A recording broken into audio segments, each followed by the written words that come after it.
Sa Cotabato City, maayos at ligtas na naidaos ngayong taon ang undas. Ito ang naging pahayag ni Cotabato City Police Office Public Information Officer, Police Lieutenant Rochelle Evangelista. Narito ang kanyang pahayag. Yes ma'am,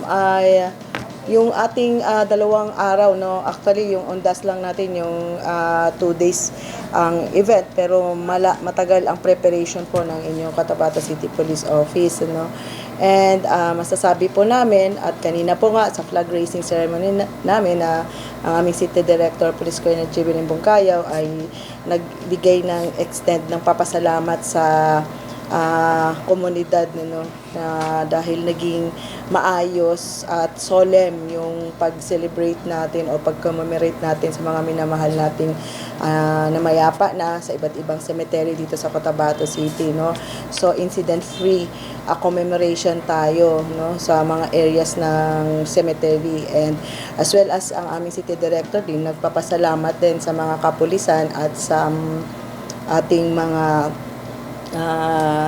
sabi nating mga stakeholders, mga ibang security sectors, yung lokal na pamahalaan, yung mga barangay,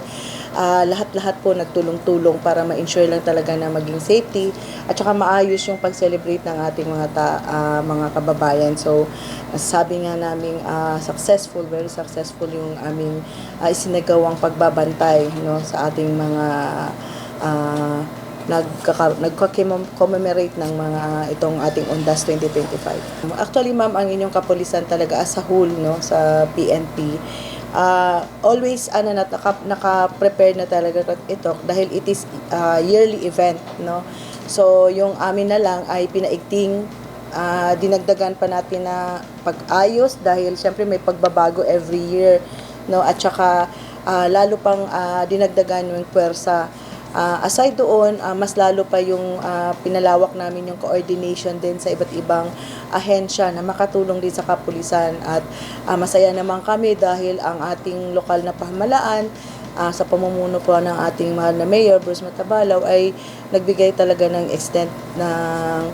kanilang tulong din sa kapulisan, as well as yung iba't ibang sektor na ng mga Marines, AFP, mga civic groups nandiyan din, ma'am, nagbigay rin ng free assistance nila, no, at saka yung ating CDDRMO din, no, lahat ng membro. So para ma-ensure lang hindi lang ho yung public safety, pati yung public wealth, yung sabi natin public health natin, yung lalo na yung mga matatanda, kasi nandyan din yung matatanda, mga bata, na ini-ensure din natin na hindi lang kami nagbabantay sa mga